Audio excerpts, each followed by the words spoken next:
Damon Arnette isn't going to play here at AT&T Stadium this season. He's not going to play at any of the NFL's other 31 stadiums either. It's his fault. He's made too many mistakes too many times. He's been arrested and brought shame to the NFL Shield. No NFL team wants to sign the former number 1 pick right now. The CFL doesn't either, nor does the UFL. So he waits and he trains for another opportunity to play ball and take care of his 2 daughters and his son. He hasn't played since October 2021. He's been humbled and experienced rock bottom. He has regret and remorse, but he also says losing millions and being without football had to happen. Listen to his words. Hear his angst. Feel his remorse. Then decide for yourself whether he should get an opportunity to play professional football again. The message I want to get across to the kids is you're in control of your own future. The way you think, that's why it's good to always stay positive, always stay proactive, always take accountability for your decisions. Whether it's good decisions, bad decisions, own it and move forward. Shoot, it's kind of a curveball. I thought we was gonna be in the classroom with, you know what I'm saying, a couple kids, but you know, it's God right there. The message has to reach everybody, not just a small portion of kids. Is the more the better, you know.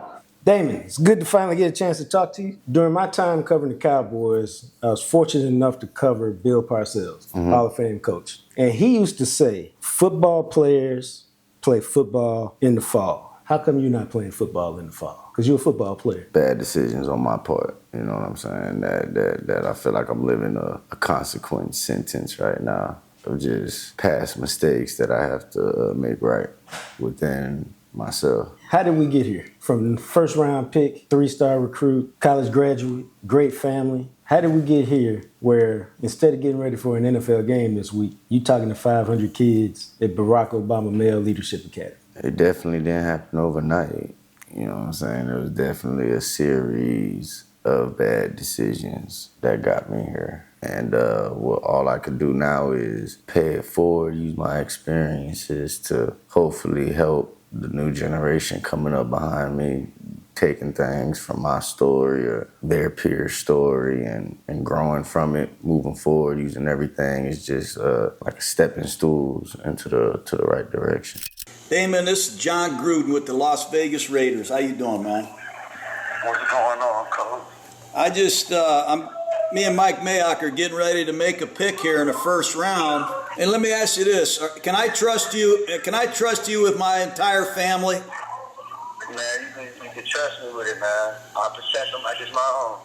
I mean, this Raider family that we're putting together is really special. You understand that, right? Yes, sir. What's it like? Or did you expect to go in the first round? Yeah, I hoped. I knew I was good enough. I knew in my head I gave everything I could my last year. So I was content on going second round. I wasn't even trying to think about the impossible or just, you know, it looked better for me to say second round to keep my feelings in check. Right. So when I got that call, it was just confirmed that I was always right about myself, and I let that get to my head. I was just like, oh yeah, I knew it. I've been knew it. So that means I started going back, thinking about all the other things that I was been unsure about. I was like, you're right. Like whatever it is I'm like, you can do whatever you want to do. I said, you got the one thing that you always wanted to do your whole life, and you did it. No, that's real. Yeah, I was just like, man, you could. And so when something wasn't going right or whatever, I was like, man, I was like, man, I could brush whatever off and keep it moving, do something else. So I took it for granted. I should have just realigned my goals because I just lived in that moment for too long. What do you think people think about the guy in Vegas? Who that is? Like if I said, who do you think people think Damon, who played for the Raiders, is? What would they say? A maniac, out of control. I didn't think I got no home training, and it was just a new experience for me at that time. And it's okay to feel certain things, but it starts being a negative when you allow something like your emotions to interfere with your reality, you know. When did you start to figure it out? Not too long ago.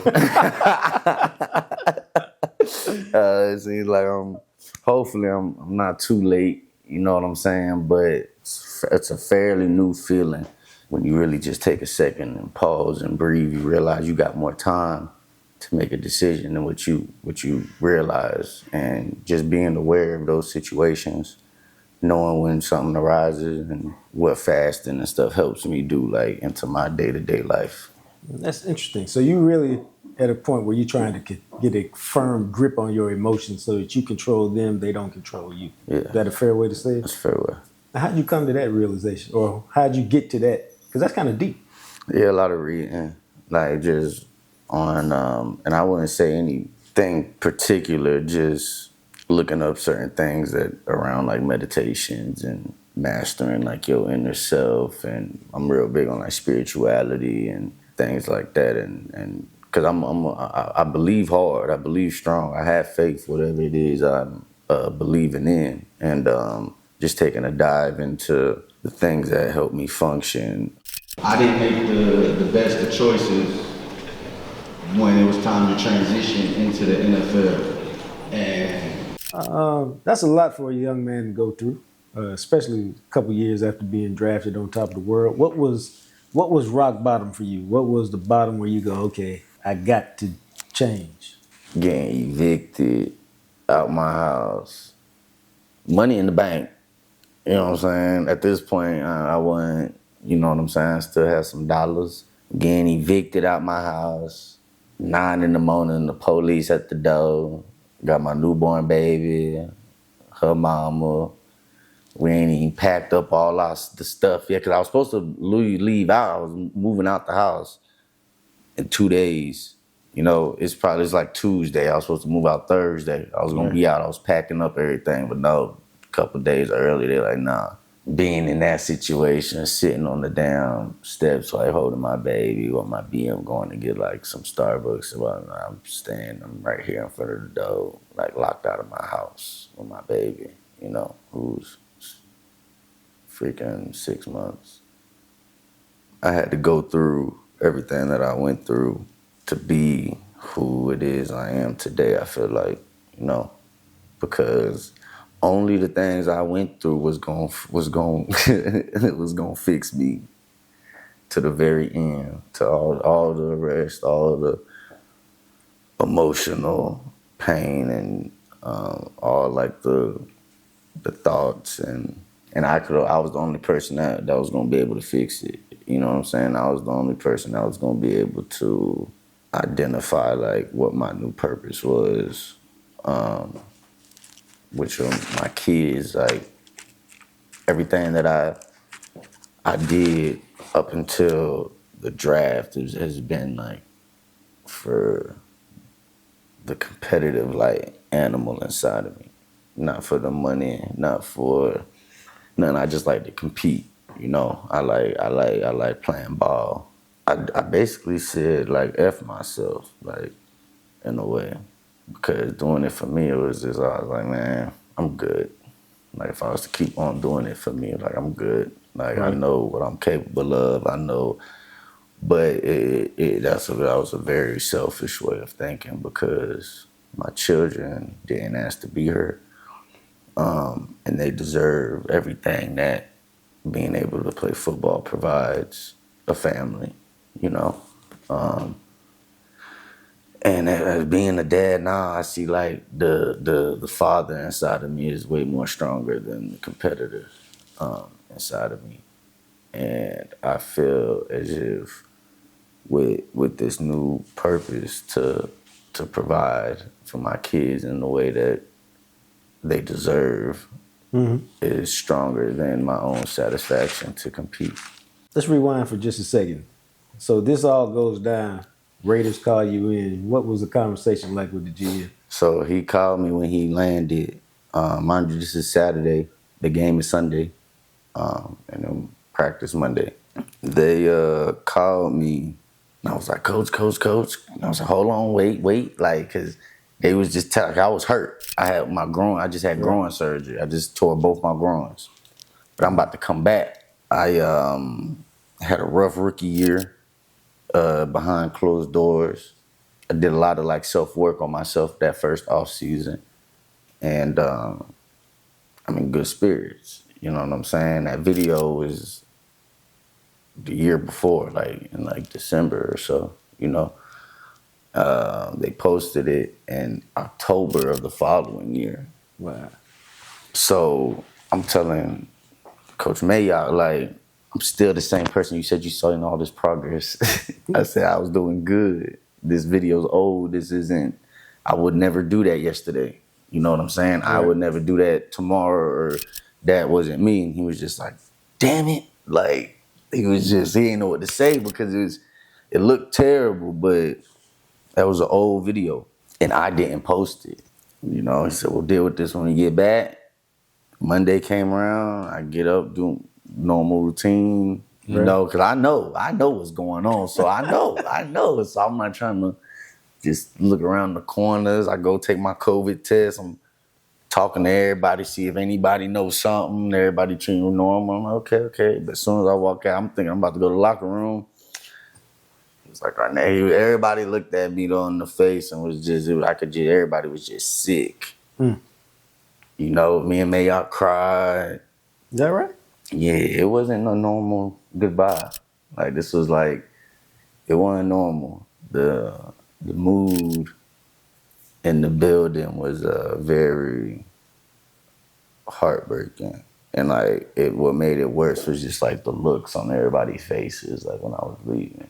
Like, I thought I got on people's nerves a lot, you know what I'm saying? But seeing like certain people like with their head down with me, you know what I'm saying? That kind of like choked me up more than anything, you know? So did you think you would get picked up quickly? I don't know. I was like, man, I'm hurt. I was like, man, I need a break from this anyway. Right. I was like, I need a break. I said, maybe this is God's way of telling me, calm down. Well, you know what I'm saying? So you get with the Dolphins. I got with the Dolphins, was rehabbing with them, was feeling better. Then at the end of the season, after the last game, coach was telling me that they were going to sign me to the team, was expecting big things from me the following camp, and, you know, told me to go get my iPad out the car and come back. I went to go get my iPad out the car, in like 30 seconds, come back, everybody fired. And then you went to Kansas City. Yeah, so I didn't want to meet new coaches after that season, so I ended up signing with Kansas. They showing me depth charts and stuff, OTAs, what the depths are gonna be, and I was like, okay, you know what I'm saying? I'm like, y'all still in it too? They finna, I'm about to get me a ring. Y'all tripping, and this thing we gonna play the Raiders next year. I was like, yeah, let's do that. A week later, get arrested. Then you know what I'm saying? I went up there to sign. Was only up there a day, and literally a week from that day, it might have been less than a week, because I think I signed on like a weekend that Thursday. I got arrested like that Friday. So I'm always curious about this. You're at rock bottom. You recognize you're at rock bottom. What's the process for climbing out? The process for climbing out is a journey in itself. It was a process, a confusing, hard struggle. I started looking in the mirror, not realizing like what happened. So looking in the mirror ain't do nothing, because I couldn't see nothing. Every time, like, I ain't see nothing every time I look. So essentially, I ain't see a problem. There was times like it took like it took me like maybe like 3 years to like mentally be capable of moving on. There was times my mind was right, but my body wasn't right. There was times my body was right, but my mind wasn't right, and it was getting real frustrating. I was knowing like not ready, or still more work to do, and that's when things were at its hardest, because I needed some paper. Like I still need to take care of my kids. But I'm not capable of doing that in a safe, productive, positive way. Like every time and there's like, sorry, I need to take care of certain things that I've allowed to pull me off of the road that I'm currently on right now, and a lot of sacrifice had to happen. You know what I'm saying? I had to like give up like a lot of things, and things that probably necessarily wasn't bad for me, but the type of attention I needed to put on myself and the mission, like I couldn't spare any time. You're trying to achieve to actually achieve it, you know, because everything's possible, but there's just a way it just depends how badly you want it. The one thing you holding on to the most is probably the thing you need to let go of. You know what I'm saying? And I tried saying that stuff to myself like over and over and over again.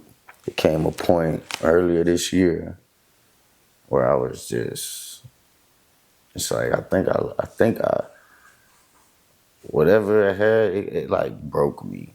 Like I got like broke down to my knees. There's been times where I've like just been sitting thinking about everything and like catch like some shocks, like, and then hit my knees and then cry, like, and ask God, like, please. And Please what? help me. Like, help me, please. Call my dad, call my uncle, and apologize. And like I'm very I felt very like shameful. You know, and you know when you feel shame, it's hard to like look at people in their face. And I usually look people like in their eyes when I talk and everything, but like yeah, I couldn't like bear it. Like, I couldn't. And once I got over that hump and cried for help. Shame is an interesting word because a lot of us isolate ourselves when we feel some shame. Where did the shame come from? Was it from letting people down in your mind or just the trouble that you were in? I think it came from knowing better and not knowing like when everything got so out of hand out there. I like gave that power or allowed that to have power like over my life. You talk to kids when you go home to Florida. You've talked to some kids in Dallas. What's the message that you want them to receive? That God is real. Like I've been from first round pick to in jail, making wrong decisions, landing me in jails, drugs, women, 3 kids, 3 different moms, you know, millions of dollars, no dollars. And where I'm at today is the best version of myself after going through all of that and still motivated to keep going.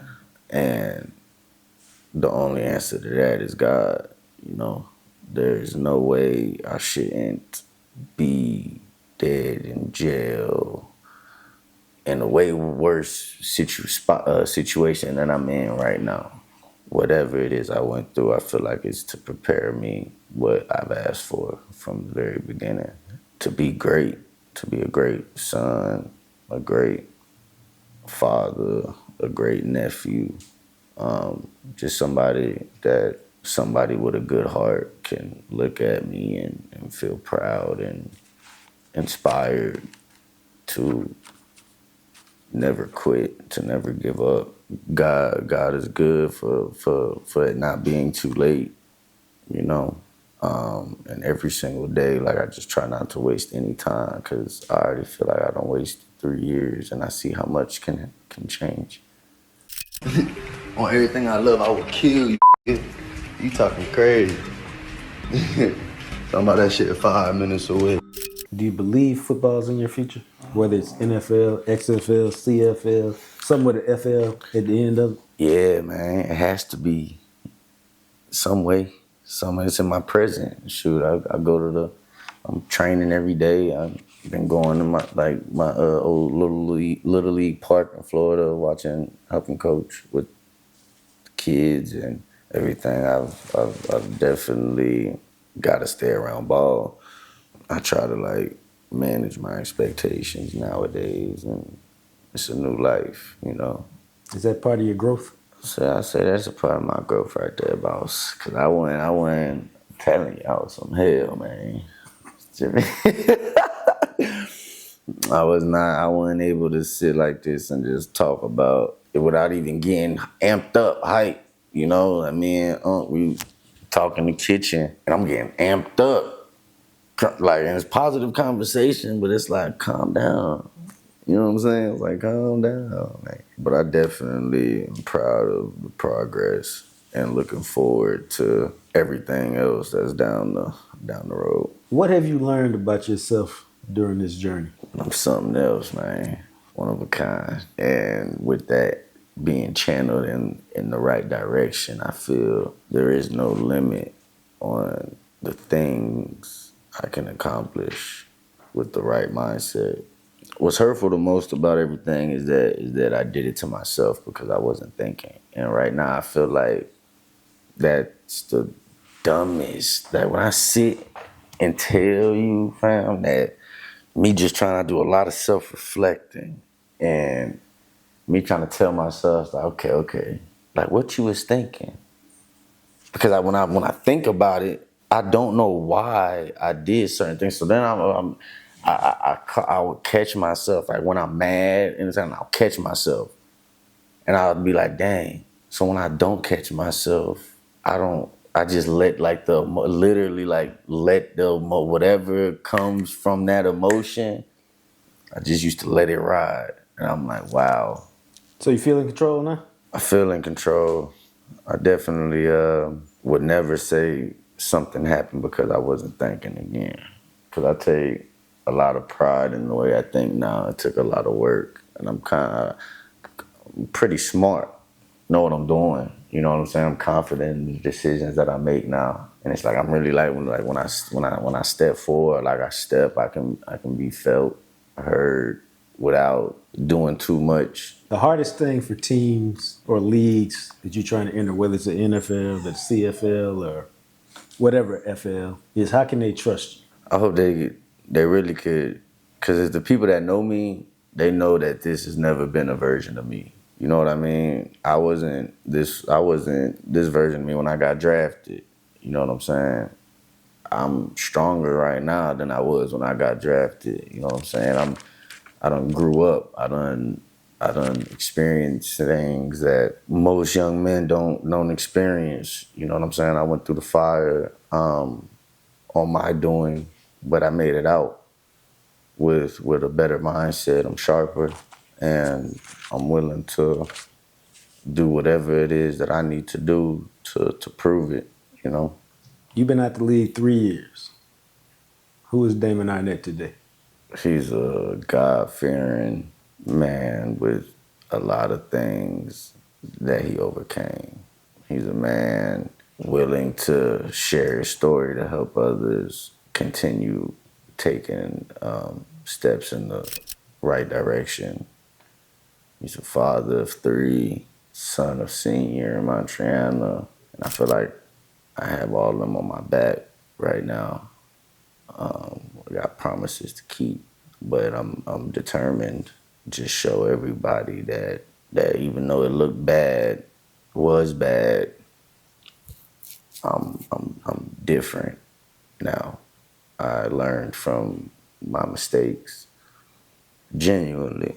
And it took me to really forget about football and everything else to learn that. I had to hone in on myself and not think about nobody else or what I do can do for somebody else. And I had to not think about that for a long time and really just figure out why I wanted to live again, you know. And I found some pretty strong reasons to, stronger than before, stronger than the feeling of wanting to get drafted in the first round. Cause you know, I always thought about that. as a kid and stuff, wanting to, you know what I'm saying? And that's what I was chasing. And now as a man that has chased that, caught it, now has kids and chasing something else now. I'm chasing the life that I want for my kids. And that's greater than how I feel about my own life. So I'm coming 2 times harder. Continued success, my man. Damon Arnette isn't going to play here at AT&T Stadium this season. He's not going to play at any of the NFL's other 31 stadiums either.